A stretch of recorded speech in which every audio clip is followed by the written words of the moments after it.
Ready. Hello, my name is Kristen, and today I'm going to be talking about Coca-Cola Company's background, strategies, and threats. Hi, I'm Kristen. I'm going to be talking about the 5 forces model, the driving forces, and the opportunities of the SWOT. Hi, my name is Hunter, and I'm going to be talking about the weaknesses of the SWOT analysis, the strategic concerns, and recommendations. My name is Josh. I'm going to be talking about the key success factors, the strengths of the SWOT analysis, and the analysis of the financials.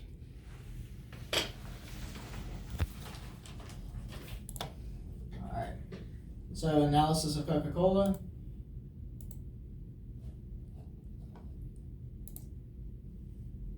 Click it. Alright, so in the background, Coca-Cola got its start in 1886 in a pharmacy in Atlanta, Georgia. They started off by selling about 9 drinks a day for the first year. They started doing really well. We're starting expanding really rapidly. In 1985, Coke announced that it is selling drinks nationwide in the United States, in all states and territories, because there was territories back then. During this early period, Coca-Cola changed hands a lot, being sold and bought by different people. But in 1906, Coca-Cola expanded into Canada, Panama, and Cuba. This was its first expansion, and whenever I say they expanded at this time, they're expanding their bottling segment. They were already selling Cokes in other countries before then, but they're actually bottling in these countries now. In 1928, Coca-Cola partnered with the Olympics. They're still partnering with the Olympics today. They're sponsoring them. They've sponsored many Olympics, including the last one. During 1955, Coca-Cola produced its first new line in like 50 years. It was Fanta. Fanta had a bunch of new products that we see today: grape, orange soda, things of that nature. They've produced a few other lines since Fanta, but that was the first one they produced. Today the CEO is James Quincy. They just changed CEOs in 2017. The old CEO is now the chairman of the board. Coca-Cola operates in 200 plus countries and territories worldwide, and last year they secured nearly $32 billion in revenue. They also have over 4,300 different types of beverages. In the strategy section, for Coca-Cola there's an integrated strategy. That's because Coca-Cola is trying to maintain a low price point while giving the best quality soda they can. I think they're doing personally a pretty good job at it, considering they are the largest drink manufacturer in the world. They also have an extreme diversification strategy. Since they have over 4,300 different products across all of their lines, they're extremely diversified in all of their product sales, and they also have several different brands that they own. Advertising. Coca-Cola has a long history with advertising. They have hired 2 different advertising agencies in the company's life. The first one they maintained for about 50 years. The second one they maintained for about 60 years now. And they're spending multi-millions on advertising every year, and they have been for many years. As is the famous Coke logo that we all know and love. Sporting event sponsorship, back to the Olympics. They have been sponsoring the Olympics for nearly 90 years. They've also sponsored other sporting events. So for the 5 forces model, the bargaining power of suppliers happens to be low due to the high number of suppliers and Coca-Cola switching costs being so low. It's much simpler for Coke to find another supplier than it is for a supplier to leave a company like Coke. And this is so because the products that the suppliers provide have less differentiation and are standardized, making it easy for Coke to find another supplier if all else fails with the current one. The bargaining power of buyers is high for Coca-Cola. Consumers can shift from one product to another due to low switching costs. Not only that, but consumers can easily access information about Coca-Cola or other competitors that operate in the same industry to determine which company better suits their wants and expectations. With there being a high availability of substitutes, it gives buyers another reason to purchase elsewhere.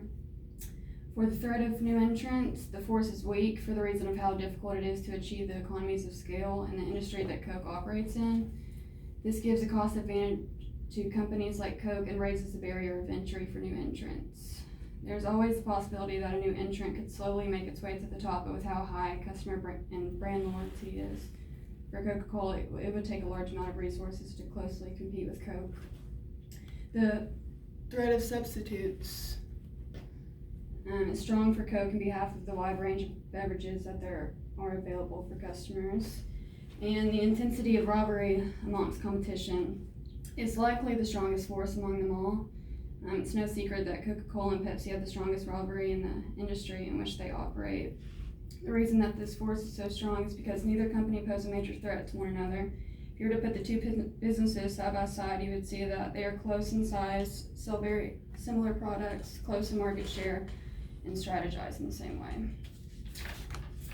For the driving forces, political force is one of them. Laws and government regulation of food products are political forces that have a strong impact on Coca-Cola. Food and drug regulations and other laws of that sort vary depending on the country. Due to this, Coca-Cola has to conform its product to the laws of the country in which it is sold. And then another important one is the technological force. Technology is a major factor for Coke's production, packaging, and distribution. Global businesses like Coke are always searching for ways to become even better than what they're known for. A way Coke approaches this is by investing in technology. Technological efficiency, for instance, assists with timely production that will ultimately generate more revenue.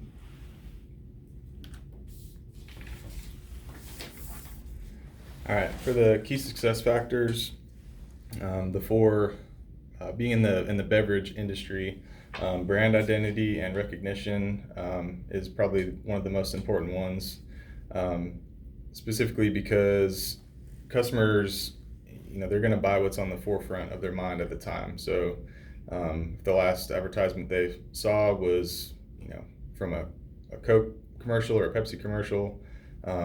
Typically, that's going to influence their decision making. Cost is definitely a big one too, because a lower price at any given time can swing customer loyalty. If you got a product selling at $1 a can and then another one at 50 cents, it's really easily persuaded by economic swings. For the analysis of financials, Coke has increased their revenues each and every year over the last 5 years about 107%. Total assets and equity have increased as well. Assets more than doubled since 2015, and assets have increased about 47%. Net income has decreased, and from 2015 to 16, it decreased, and then there was a spike up in net income, about 46 million in 2017. Since then, it has decreased over 116 million. Currently, they're in the negative at negative 5.4 million, trailing 12 years, free cash flow has increased substantially. I think this indicates that they're financing a lot of debt, because their free cash flow as of right now has increased 190 million since last year. So here's a look at the chart on it. As you can see, gross profit margin has decreased each year. Net profit margin has decreased as well. So as I was saying, the last couple of years here, net profits have decreased substantially. For the strengths of the company, I think the number one strength is that it's obviously one of the most identifiable brands in the world. They operate in 200 countries worldwide and over 6 continents, with 500 plus different brands. 13 of those brands actually generate $1 billion in revenue each year. They are also the largest. They hold the biggest share in the industry at 48%. This share in the market can really influence their power over buyers for distribution.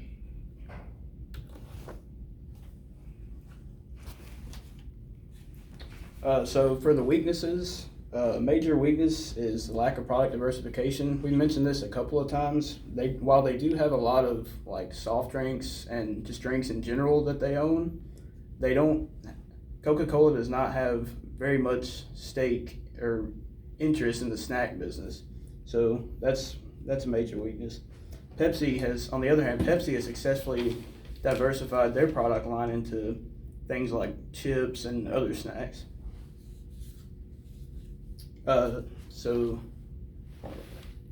the other weaknesses are addressing customer health concerns. There's a widespread belief that Coke in general is not very healthy for you, and they have not done very much to address those concerns. Water management is also a big weakness.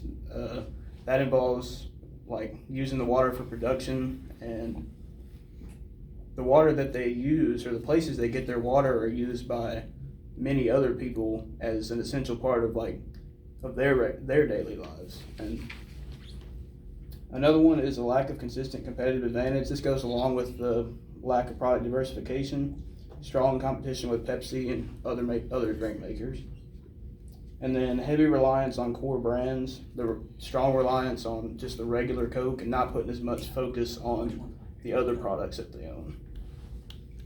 So for the opportunities, I want to talk about putting more focus on selling in developing countries. With the highest consumption of cold beverages taking place in the hottest regions, it would be a good move for Coke to strengthen their presence in such locations such as the Middle Eastern area.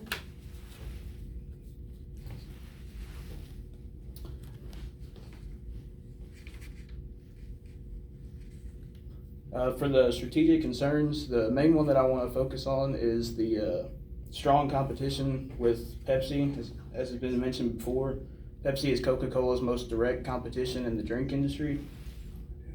They must keep up with Pepsi at the very least or risk losing their revenues to them. And they must continue to adapt and make changes and decisions that will increase their market share, but mostly increase their competitive advantage over Pepsi.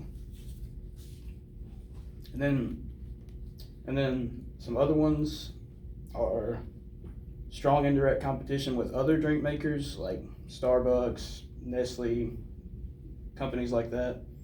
These companies take away potential customers from Coca-Cola.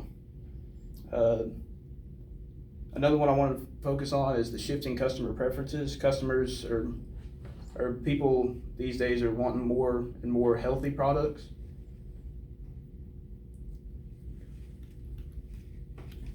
Okay. So the threats, there's 5 of them listed here. The societal changes, that's where society's moving towards more healthy drink choices. The strong competition, that's referring to Pepsi. The threat of global governmental policy change, that's the one I'd really like to talk about. And that's the issue that we're having is that more countries, especially the EU and Western United States, are making laws that actually prohibit how much sugar can be in these drinks and things like that. So this is really affecting Coke because since Coke has these generally thought of as being bad for you drinks and high sugar content beverages, whenever those governments are coming in and regulating the amount of sugar you can put in the drinks, they can't even really, they have to sell a different kind of Coke that doesn't taste nearly as good as the original. The last two are threat of trade agreements. So since Coke is so international, if tariffs rise, they're going to tax the crap out of Coca-Cola. And then small diversification of their popular products. So the first recommendation that we have has been mentioned a couple times is to diversify the product line into other areas besides soft drinks, like the snack business and other businesses like that.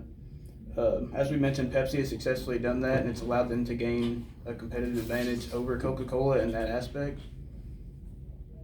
And the specific suggestion we have for that is to invest in snack companies or create new non-drink products to increase the customer base.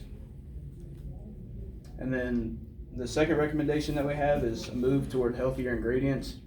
And what we mean by that is to focus on reducing the overall sugar content of the products, as well as analyze methods to improve the quality of the ingredients used to make Coke products without sacrificing taste.